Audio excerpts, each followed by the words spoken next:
धर्म ना ढूंढो बुलडोजर का, पहले चले पत्थर, अब चला बुलडोजर। ये देखिए तस्वीरें बुलडोजर की, किस तरह से जो अवैध दुकान थी, जो अवैध धड़ी थी, उसको किस तरह से हटाया जा रहा है।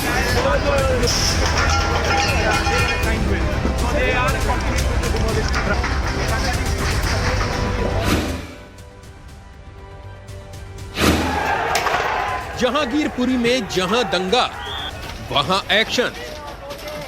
ये वही जगह है जहां से 16 तारीख को हिंसा शुरू हुई थी।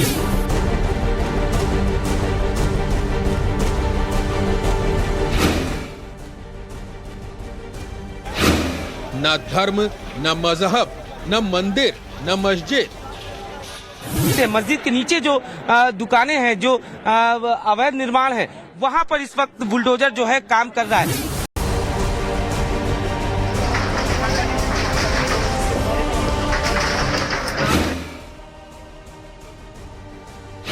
बुलडोजर से बराबर अवैध कब्जा। मंदिर के बाहर जो अतिक्रमण है उसको भी ये बुलडोजर हटा रहा है। अब से कुछ ही देर पहले आपने देखा कि जो मस्जिद के पास जो अवैध अतिक्रमण था उसको तोड़ने का, गिराने का काम किया गया।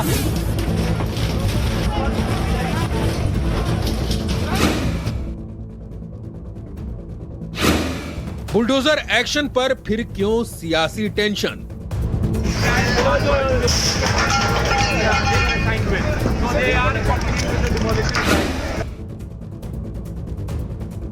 फिर क्यों शुरू हिंदू मुस्लिम वाला लेसन?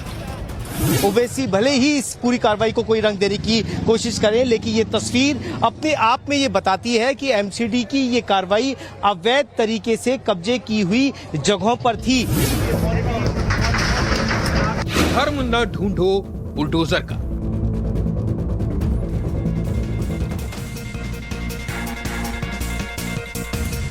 नमस्कार, दाखिल एक्सक्लूसिव में स्वागत है आपका। मैं हूं आपके साथ अनंत। आज एक अहम सवाल आप सब लोगों के बीच हम लेकर आए हैं, जिसका जवाब आज तलाशना बहुत जरूरी है और आप खुद उसका जवाब तलाशेंगे। दाखिल एक्सक्लूसिव में आज जो सवाल है वो बुलडोजर से जुड़ा है, सवाल लाउड स्पीकर से जुड़ा है, और सवाल ये कि क्या देश में अब बुलडोजर और लाउड स्पीकर को धर्म के चश्मे से देखा जाएगा। यह सवाल इसलिए क्योंकि लाउड स्पीकर को एक खास धर्म से जोड़कर देखने की सियासी चाल तो चली जा रही है, और आज जब दिल्ली के जहांगीरपुरी में दंगे के बाद बुलडोजर का एक्शन दिखा, अवैध निर्माण तोड़े गए, तब भी यही आरोप लगे कि मुसलमानों को टारगेट पर लिया जा रहा है। लेकिन सच क्या है? टाइम्स ऑफ नवभारत की ग्राउंड रिपोर्ट में आपको दिखाते हैं, जब हमारे रिपोर्टर्स वहां पहुंचे तो उनके कैमरे में क्या सच कैद हुआ।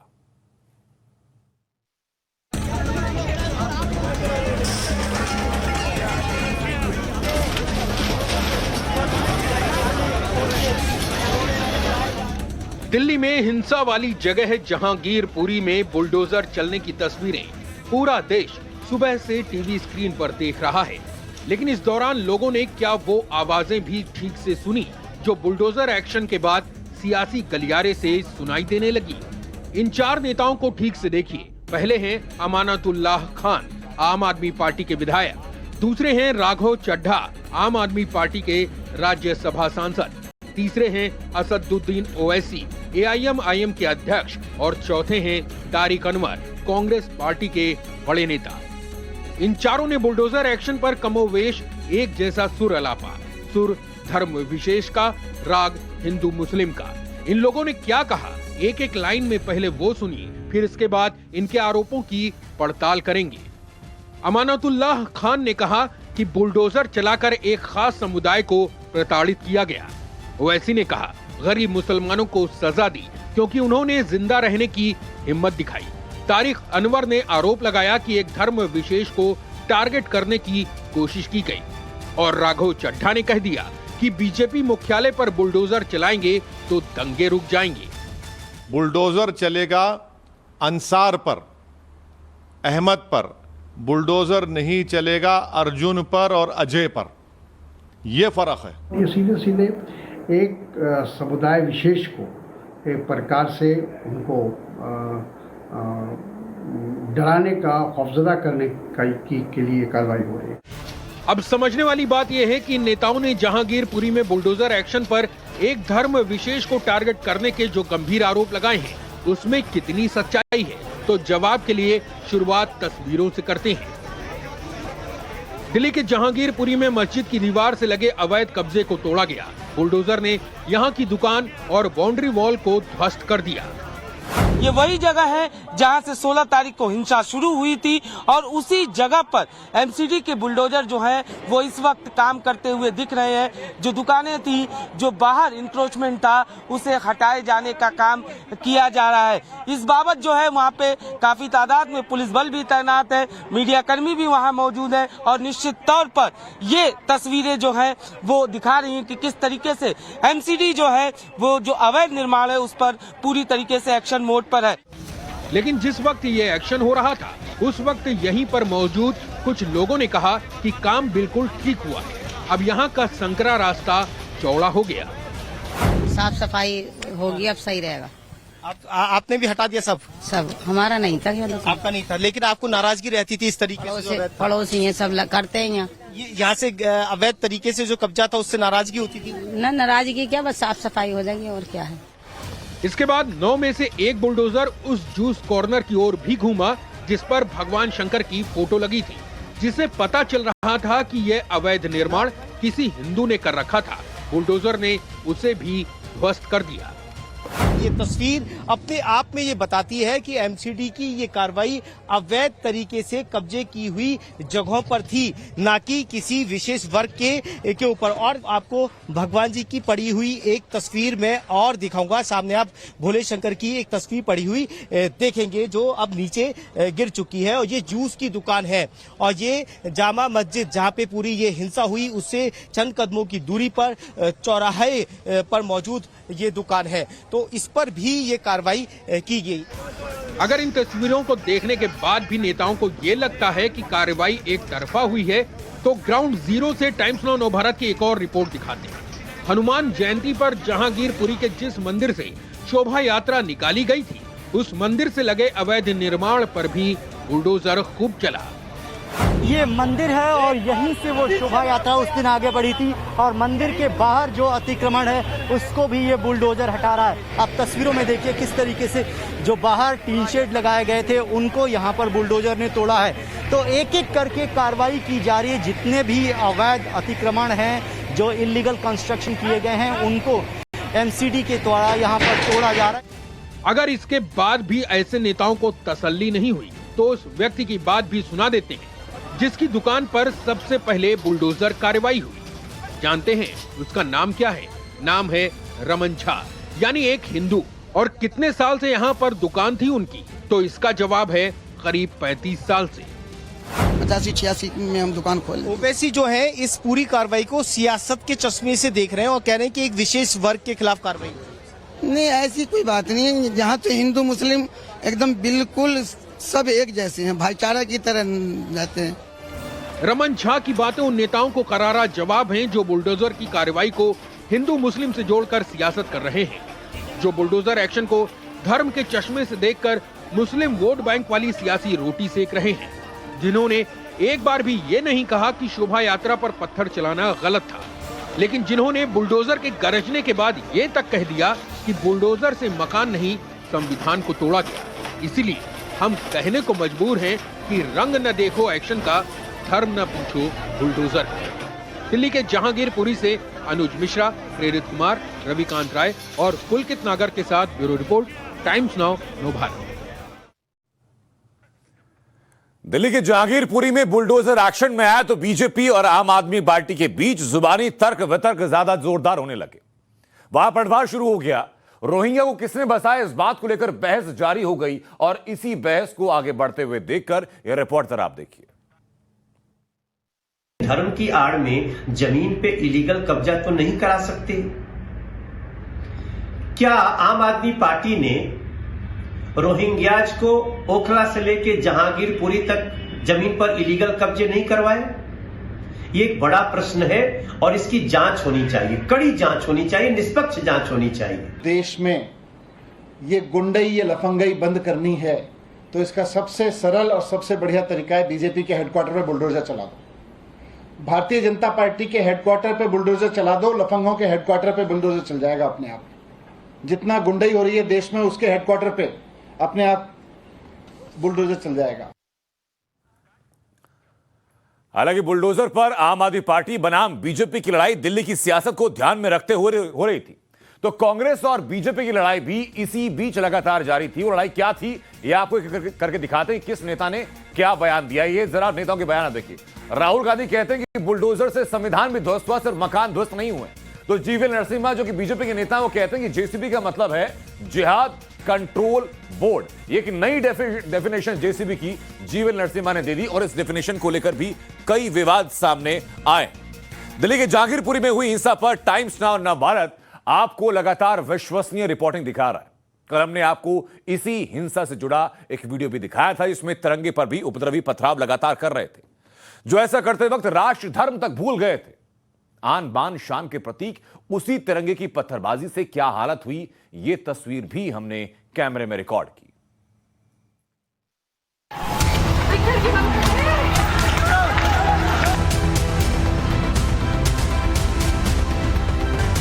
ये दिल्ली की जहांगीरपुरी में हुई हिंसा की वो तस्वीरें जिससे पूरा देश का सिर शर्म से झुक गया।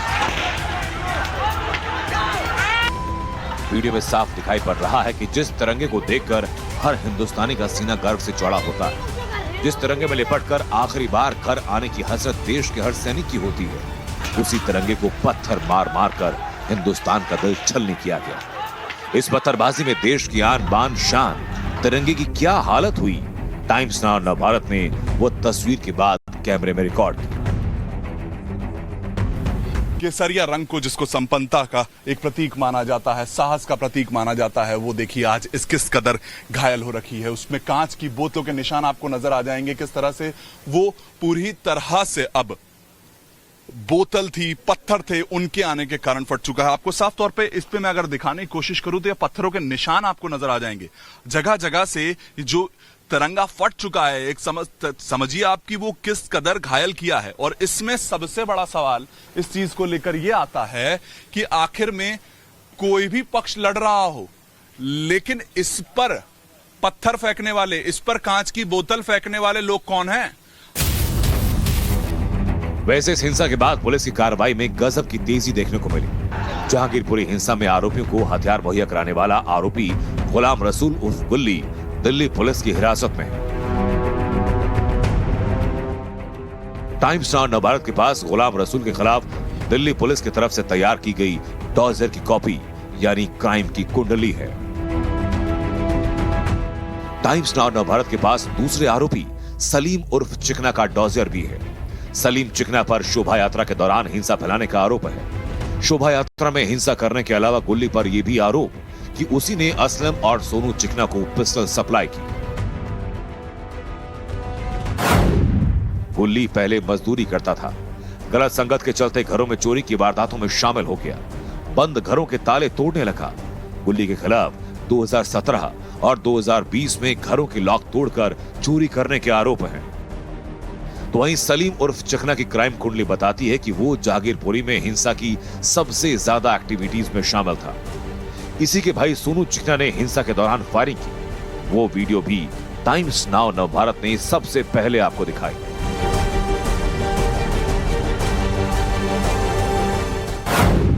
सलीम के ऊपर सबसे पहला मुकदमा 2010 में हुआ। इसने तब अपने साथियों के साथ मिलकर एक शख्स से लूटपाट की, जिसमें इसे जेल भी हुई। उसी के बाद से कबाड़ की आड़ में जुर्म की दुनिया में उतर गया। सलीम और गुल्ले की क्राइम कुंडली सामने है। तो वहीं दिल्ली पुलिस ने मुठभेड़ के बाद एक हथियार सप्लायर को गिरफ्तार किया। मुठभेड़ में हथियार सप्लायर घायल हुआ। आरोपी पर हिंसा वाले दिन भी नाबालिगों को हथियार सप्लाई करने का शक है।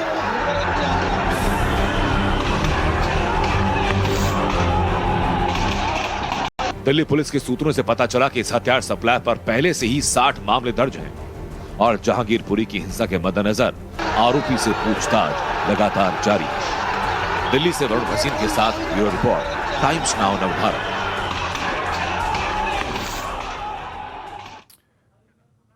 तो हमने आपको दिखाया कि कैसे जहांगीरपुरी में चले बुलडोजर का धर्म देखा गया, उसकी जात पूछी गई।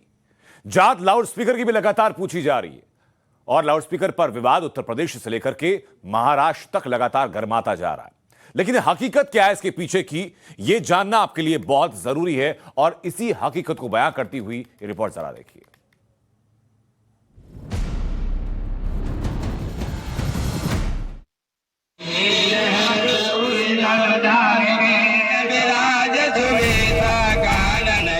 लाउड स्पीकर पर महाराष्ट्र में सियासी संग्राम छिड़ा है तो यूपी में घमासान तेज है। यह जंग ऐसी है कि अजान के जवाब में लाउड स्पीकर से हनुमान चालीसा फुल वॉल्यूम में बजाया जा रहा है। सांप्रदायिक सौहार्द बिगड़ने का खतरा हो सकता है, लिहाजा योगी सरकार लाउड स्पीकर के खिलाफ फुल एक्शन में आ चुकी है और एक बड़ा और कड़ा फैसला लेते हुए लाउड स्पीकर को लेकर गाइडलाइंस जारी कर दी गई हैं, जिसके मुताबिक धार्मिक स्थलों से लाउड स्पीकर बजा तो सकते हैं लेकिन तेज आवाज में बिल्कुल नहीं। यूपी सरकार की नई गाइडलाइंस के मुताबिक माइक और साउंड सिस्टम का इस्तेमाल किया जा सकता है, लेकिन ये सुनिश्चित करना होगा कि साउंड सिस्टम की आवाज धार्मिक परिसर से बाहर ना जाए, अन्य लोगों को कोई असुविधा ना हो। नए स्थलों पर माइक लगाने की अनुमति तो बिल्कुल भी ना दी जाए। योगी सरकार की ये गाइडलाइंस आते ही नोएडा एडमिनिस्ट्रेशन एक्टिव हो गया है। नोएडा प्रशासन ने तुरंत कार्रवाई करते हुए मंदिरों और मस्जिदों दोनों को नोटिस जारी कर दिए हैं। नोएडा प्रशासन की कार्रवाई के तहत नोएडा के 621 मंदिरों में से 602 और 268 मस्जिदों में से 265 मस्जिदों के धर्मगुरु और कमेटी को नोटिस थमाया गया। 16 दूसरे धार्मिक स्थलों को भी नोटिस जारी करते हुए चेतावनी दी गई है कि हाईकोर्ट में ध्वनि संबंधी निर्देशों का पालन हो और अगर ऐसा नहीं हुआ तो तेज आवाज में लाउड स्पीकर बजाया तो कार्रवाई कड़ी होगी। किसी धर्म विशेष की बात नहीं की गई है, बल्कि सभी धर्मों के लिए कि आवाज़ जो है, जो आपका परिसर है, जो बाउंड्री है, जो हुदूद है, उससे बाहर नहीं जाए। हम इसको स्वागत करते हैं कि हर एक के लिए ये आदेश है। और उसके अलावा दूसरा उनका जो फरमान था कि कोई भी नया जुलूस नहीं निकलने की परमिशन दी जाएगी सब धर्मों के लिए। और तीसरा उनका जो फरमान था कि सार्वजनिक स्थानों के ऊपर कोई काम ना किया जाए। तो मैंने इन तीनों बातों का स्वागत किया था। वैसे धार्मिक स्थलों के अलावा नोएडा प्रशासन ने उन संस्थानों को भी लगे हाथ चिन्हित कर दिया जिन्हें आधी रात भी लाउड स्पीकर और डीजे तेज आवाज में बजाने से रोकने टोकने का डर नहीं। नोएडा पुलिस ने 217 बारात घरों और इसके साथ ही 182 में से 175 डीजे संचालकों को नोटिस जारी करके तेज म्यूजिक न बजाने का निर्देश जारी किया है। साथ ही नोटिस में ये भी कहा गया है कि जिस परिसर में म्यूजिक बज रहा है उससे बाहर आवाज नहीं जानी चाहिए। योगी सरकार की नई गाइडलाइन के मुताबिक नोएडा प्रशासन ने दिल्ली की जहांगीरपुरी में हुई हिंसा से भी सबक लिया। इस संबंध में कड़े निर्देश जारी किए गए हैं। नोएडा में धार्मिक जुलूस और शोभा यात्रा निकालने से पहले अब आयोजकों को एफिडेविट देना होगा और एफिडेविट में इस बात की जानकारी दी जाएगी कि कार्यक्रम के दौरान किसी भी प्रकार का कोई उग्र भाषण नहीं दिया जाएगा। अगर ऐसा होता है तो आयोजकों के खिलाफ नियमानुसार कार्रवाई की जाएगी। वीडियो जर्नलिस्ट RK यादव के साथ रविकांत राय, टाइम्स नाउ नवभारत, दिल्ली। तो टाइम्स नाउ नवभारत लगातार आपको ग्राउंड रिपोर्ट दिखा रहा है, बिना किसी लाग लपेट के जमीन पर जो तस्वीरें हैं, जमीन की जो सच्चाई है वो आपको दिखा रहा है। आपको दिखाया कि हिंसा के पीछे का सच क्या रहा और आपको यह भी दिखाया कि अब जब बुलडोजर का धर्म देखा जा रहा है तो सच्चाई क्या है। इसी बीच एक बड़ी खबर सामने, मुंबई में लाउड स्पीकर पर एक्शन शुरू हो चुका है और यह सूत्रों के मुताबिक जानकारी मिल रही है कि अराजक तत्वों पर लगातार कार्रवाई की जा रही है। मुंबई पुलिस के सूत्रों के हवाले से खबर सामने आ रही है कि इसी को लेकर के कार्रवाई की जा रही है। कई धाराएं लगाई गई जिसमें धारा 141 भी शामिल है, धारा 149 शामिल है और धारा 151 भी शामिल है। और अब रुक करते हैं अगली खबर का, जो कि दिल्ली के करीब गाजियाबाद से है, जहां आज मशहूर कवि कुमार विश्वास के घर 2 राज्यों की पुलिस पहुंच गई। विश्वास के घर पर पुलिस क्यों पहुंची, इसे जानने के लिए हमारी रिपोर्ट देखिए।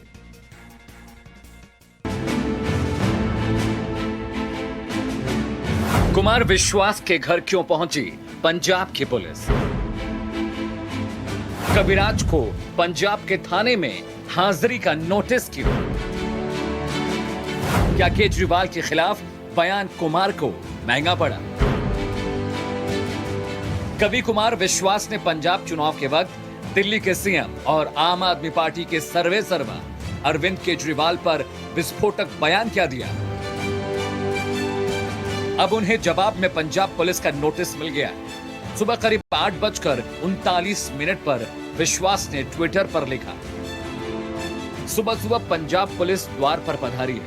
एक समय मेरे द्वारा ही पार्टी में शामिल कराए गए भगवंत मान को आगाह कर रहा हूं कि तुम दिल्ली में बैठे जिस आदमी को पंजाब के लोगों की दी हुई ताकत से खेलने दे रहे हो, वो एक दिन तुम्हें और पंजाब को भी धोखा देगा। देश मेरी चेतावनी याद रखे। इस ट्वीट में भी कविराज के निशाने पर अरविंद केजरीवाल ही थे। कुमार विश्वास का आरोप पूरी तरह साफ है। उनके मुताबिक केजरीवाल के इशारे पर ही भगवंत मान ने पंजाब पुलिस को उनके घर भेजा था।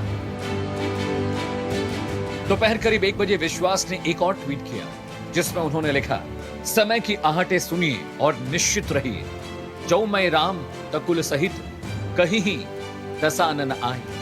रामचरितमानस की इस चौपाई के जरिए विश्वास ने खुद को राम और केजरीवाल को रावण तक बता दिया। गाजियाबाद में केजरीवाल के घर पंजाब की पुलिस गई थी, उन्हें नोटिस भी दिया। इसकी तस्दीक खुद रोपड़ के एसपी ने भी की। ये कंप्लेनेंट हमारे पास आया था कि आम आदमी पार्टी के जो वर्कर हैं उनको मतलब कि रोका गया है और उनको खालिस्तान के साथ संबंधी नारे मारे गए हैं। ये जो सारा वतीरा है ये तब से शुरू हुआ है जब से मतलब कुमार विश्वास ने उन्होंने एक वीडियो वायरल किया था जिसमें वक्फवादी पार्टी के साथ उनके संबंध जुड़े थे। पंजाब पुलिस ने साफ कर दिया कि मामला वही है जिसमें कुमार विश्वास ने केजरीवाल और खालिस्तानी आतंकियों में करीबी रिश्ते के आरोप लगाए थे। इसे लेकर पंजाब के रोपड़ सदर थाने में कुमार विश्वास के खिलाफ केस दर्ज किया गया है। उन पर आईपीसी की धारा 153 यानी दंगा भड़काने के इरादे से भड़काऊ बयान देने समेत 12 धाराओं में मुकदमा दर्ज हुआ है। कुमार विश्वास पर आईपीसी की धारा 120B यानी आपराधिक साजिश के आरोप में भी केस दर्ज हुआ है। विश्वास को 26 अप्रैल को रोपड़ थाने में सबूत के साथ पेश होने के लिए कहा गया है। पंजाब पुलिस के विश्वास के घर पहुंचने की खबर गाजियाबाद पुलिस को मिली तो उसकी एक टीम भी उनके घर पहुंची। यूपी के डिप्टी सीएम केशव प्रसाद मौर्य ने भी पंजाब पुलिस के एक्शन की निंदा की। मैं इस प्रकार की घटना की निंदा करता हूं। कुमार विश्वास जी देश के जाने माने मतलब एक तरह से लोकप्रिय ऐसे कविराज हैं मतलब जिनको सुनने के लिए मतलब युवाओं का सैलाब उमड़ता है। आम आदमी पार्टी के गलत कार्यों का अगर उन्होंने विरोध किया है तो उस विरोध का यह तरीका ठीक नहीं है जो उन्होंने तरीका अपनाया है। अब मुझे लगता है कि इस प्रकार की चीज़ें राजनीति में आकर के करने वाले इसका बहुत भारी नुकसान उठाएंगे। कुमार विश्वास को पंजाब पुलिस के नोटिस पर दिल्ली से लेकर चंडीगढ़ तक सियासत गर्म। वैसे केजरीवाल या आम आदमी पार्टी के खिलाफ बयानबाजी पर पंजाब पुलिस के एक्शन का ये कोई पहला वाकया नहीं है। इससे पहले बीजेपी नेता तेजिंदर बग्गा, नवीन कुमार जिंदल और प्रीति गांधी पर भी केस दर्ज हो चुका है। तो रिपोर्ट आपने देखी कि कुमार विश्वास के घर जो पुलिस पहुंची उसके पीछे का रिएक्शन क्या रहा। रुकेंगे ब्रेक लिए, ब्रेक के उस पार आपको दिखाएंगे ब्रह्मोस का त्रिशूल अवतार। इस वक्त आपको जहांगीरपुरी की दिखा रहे हैं जहां AIMIM चीफ और सांसद असदुद्दीन ओवैसी इस वक्त जहांगीरपुरी पहुंचे हैं लोगों के बीच में। कुछ वक्त पहले बुलडोजर की कार्रवाई की भत्सना करने वाले असदुद्दीन ओवैसी अब खुद जहांगीरपुरी पहुंच चुके हैं और लोगों से घिरे हुए, अपने समर्थकों से घिरे हुए हैं असदुद्दीन ओवैसी। ये तस्वीर आप देखिए, बुलडोजर की तरफ से जहां कार्रवाई की गई जहांगीरपुरी में, वहां पहुंचे हैं असदुद्दीन ओवैसी और उनके आसपास बड़ी संख्या में उनके समर्थक भी जुटे हुए हैं जो अपनी बातें उनसे साझा कर रहे हैं। लोगों के बीच पहुंच करके ठीक उसी स्पॉट पर असदुद्दीन ओवैसी पहुंच रहे हैं जहां पर आज 9 बुलडोजरों ने अवैध निर्माण को ध्वस्त किया। हरिंदर भाई देखिए, जल्दी जल्दी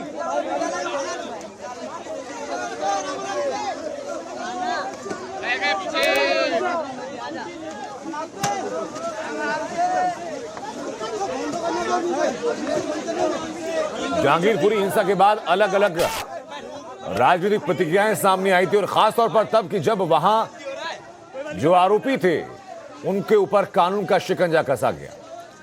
एक वर्ग विशेष का दर्द झलक उठा और कहा गया कि धर्म के आधार पर कार्रवाई हो रही। लोग सवाल लगातार पूछते रहे कि जिस वक्त तिरंगे के ऊपर पत्थर बरसाए जा रहे थे, लोग सवाल पूछते रहे कि जिस वक्त शोभा यात्रा में भगवान की मूर्ति के ऊपर पत्थर और पेट्रोल बम फेंके जा रहे थे तब ये मुंह क्यों सिले हुए थे। क्या सिर्फ ये राजनीति का बहाना है या अपनी सियासत सिद्ध करने के लिए?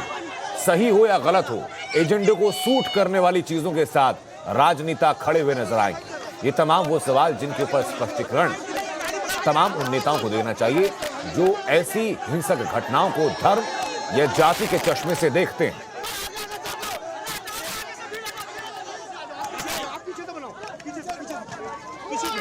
असदुद्दीन ओवैसी ने जिस वक्त बुलडोजर की कार्रवाई होने लगी अवैध निर्माण को लेकर के, उन्होंने कहा कि धर्म के आधार पर कार्रवाई हो रही है। उन्होंने कहा कि अंसार के ऊपर कार्रवाई हो रही है, अंसार की जगह कोई अर्जुन होता तो कार्रवाई ना होती। देश की संसद में बैठने वाले व्यक्ति क्या कानून को इतना कमजोर समझते हैं या लोगों के बीच में ये गलतफहमी पैदा करते हैं कि देश का संविधान या देश का कानून धर्म देखकर, जाति देखकर उसके बाद कार्रवाई करते हैं? हमारे सहयोगी रविकांत राय इस वक्त जुड़ चुके हैं हमारे साथ। रविकांत, जहांगीरपुरी से तस्वीरें हम देख रहे हैं जहां असदुद्दीन ओवैसी पहुंचे, वहां पर क्या बात उनकी हुई लोगों से? वहां देखिए, असदुद्दीन ओवैसी लगातार इस बात पर जोर दे रहे हैं कि जहांगीरपुरी में जो भी घटना हुई है और उसमें जो कार्रवाई की जा रही है अनंत, उसमें सिर्फ मुसलमानों को टारगेट किया जा रहा है। एक वर्ग क्या हो गया सर? क्या हुआ सर? क्या आपको जाना नहीं है? हम जामा मस्जिद गए अभी जी सर, इससे आगे हमको पुलिस जाने नहीं दी।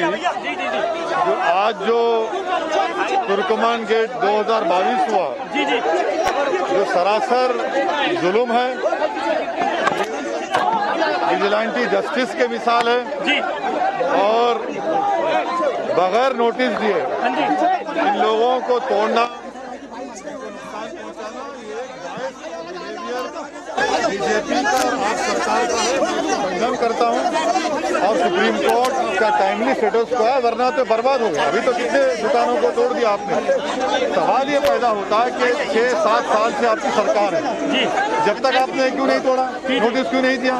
और आपने, जहाँ तक मुझे मालूम है, 26/11/2021 को अमित शाह ने डिक्लेयर किया कि 85,000 स्लम डेवलपर्स रेगुलराइज किया हमने अनऑथराइज को। तो इन लोगों का आप अनऑथराइज कॉलोनी से रेगुलाइज कर दिया, अगर ये है तो इनको भी रेगुलाइज करिए ना। ये कौन सी बात है कि निकाल कर फेंक देना इनको? गलत है। मना कर दी जाने के लिए आगे? हाँ, आगे मना कर दिया। जाएंगे मिलने के लिए? आप जाएंगे सर मिलने? अभी तो माए देखने, कल फिर देखें क्या करना है। वैसे साहब अब तक की इन्वेस्टिगेशन किस तरीके से देख रहे हैं? इन्वेस्टिगेशन क्या है? अगर पुलिस ने खुद कहा है कि परमिशन नहीं दिया यात्रा के लिए, तो यात्रा कैसे निकली? हथियार कैसे उनके हाथ में था? अगर आप उनको वहीं रोक देते, वहीं हथियार सीज कर लेते, तो ये दिन जगना नहीं पड़ता। मगर सरकार चाहती थी, और अफसोस की बात यह है कि आप पार्टी, सुनिए, आप पार्टी इन तमाम लोगों को कह रोहिंग्या बांग्लादेशी, अरविंद केजरीवाल घर पे हमला हुआ, प्रोटेस्ट हुआ, तो बड़ा आसमान सर पर उठा लिया। सिसोदिया ने एक लड़के का कत्ल हुआ, मर्डर हुआ, तो उसको JSR नारा का वादा दे दिया। आपने वादा किया था रेगुलराइज करने का, तो आज वो खुद इन लोगों को कह रही है कि बांग्लादेशी रोहिंग्या है। मैं इसको कंडेम करता हूँ, ये गलत है। ये भारत की लोकतंत्र के लिए रूल ऑफ लॉ को कमजोर करता है। ये विजिलेंटी जस्टिस कर रही है बीजेपी सरकार। कोई कार्रवाई नहीं की। बीजेपी के नेताओं ने लेटर लिखा, मेयर ने कहा कि अपराधी हैं, इनका घर तोड़ देंगे, घर तोड़ दिया आपने, उनका कारोबार तोड़ा। लोग परेशान है, यहाँ पर लोग परेशान है। लोग ने उनका रोजी छीन लिया, आपने रोटी छीन ली उनके हाथ से। आपने गलत हुआ है। कल बताएंगे, कल बताएंगे, कल बताएंगे, कल बताएंगे।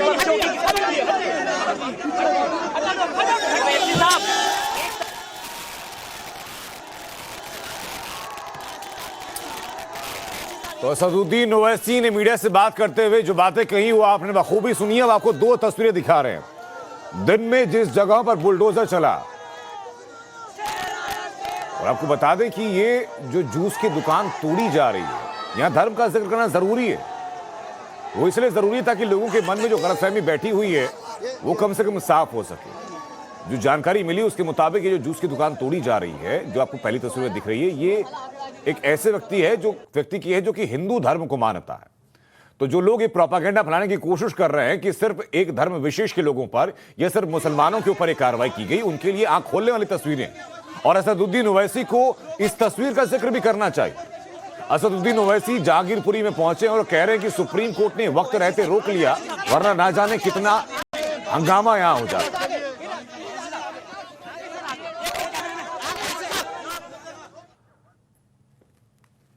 और अब सीधी बात करते हैं ब्रह्मोस के त्रिशूल अवतार की। ब्रह्मोस ट्राई भारत को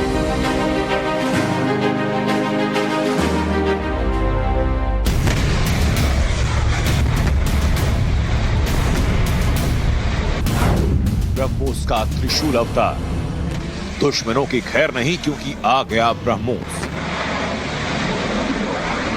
अब ब्रह्मोस सुपरसोनिक क्रूज मिसाइल की जो ऑपरेशनल रेंज है उसे बढ़ा करके 350 किलोमीटर तक कर दिया गया है। जल थल नभ, अब कहीं नहीं बचेगा दुश्मन। ये विश्व की जो सबसे तेज और घातक मिसाइलों में एक गिनी जाती है। ब्रह्मोस सुपरसोनिक क्रूज मिसाइल को किसी भी प्लेटफॉर्म से लॉन्च किया जा सकता है। जल थल नभ में तैनात है भारत का ब्रह्मास्त्र।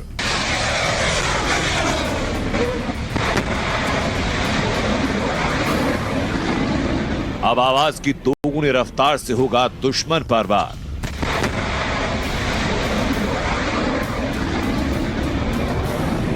ये जो सुपरसोनिक क्रूज मिसाइल है ये आवाज की रफ्तार से 3 गुना ज्यादा तेज गति से ट्रेवल करती है। लगभग 2.5 मैक की इसकी स्पीड है।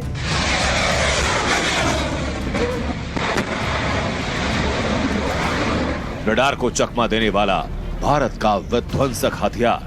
कि ये मिसाइल पूरी दुनिया में अपनी महारत रखती है और विश्व के अनेक देशों के द्वारा इस मिसाइल को एक्वायर करने के लिए अपनी अभिरुचि दिखाई गई है।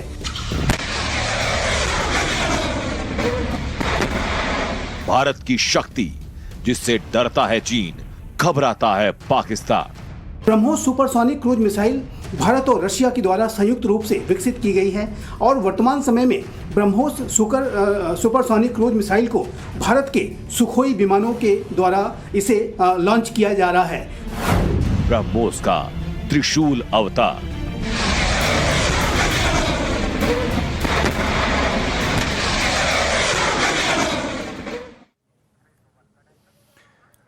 ब्रह्मोस स्ट्राइड भारत और रूस के जॉइंट वेंचर से तैयार ब्रह्मोस सुपरसोनिक क्रूज मिसाइल का जल, थल और नभ से मार करने में महारत हासिल है और ब्रह्मोस की इसी क्षमता को ट्राइड कहा जाता है, यानी ब्रह्मोस का त्रिशूल अवतार है।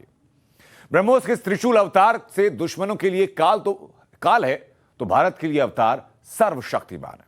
आपको यहां कुछ जरूरी बातें बताना जरूरी है, उनको समझिए कि किसकी शक्ति कितनी है। ब्रह्मोस सैन्य सेवा में ली जाने वाली पहली सुपरसोनिक क्रूज मिसाइल है। भारतीय नौसेना में सबसे पहली बार ब्रह्मोस को साल 2005 में शामिल किया गया। भारतीय सेना ने 2007 से कई ब्रह्मोस रेजिमेंट्स को शामिल किया है। भारतीय वायुसेना में ब्रह्मोस को शामिल किया जा चुका है। इंडियन एयरफोर्स ने BrahMos air launch cruise missile system के लिए सुखोई 30 MKI विमान को चुना और उसके द्वारा इसका सफल परीक्षण किया गया।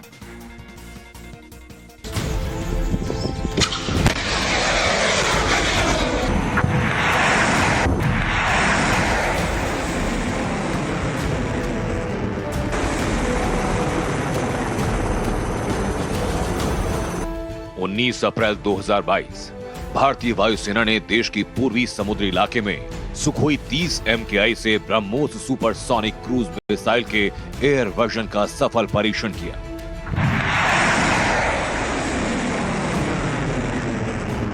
और 19 अप्रैल 2022 को ही भारतीय नौसेना ने अपने युद्धपोत से ब्रह्मोस सुपरसोनिक क्रूज मिसाइल के नौसैनिक वर्जन का परीक्षण किया।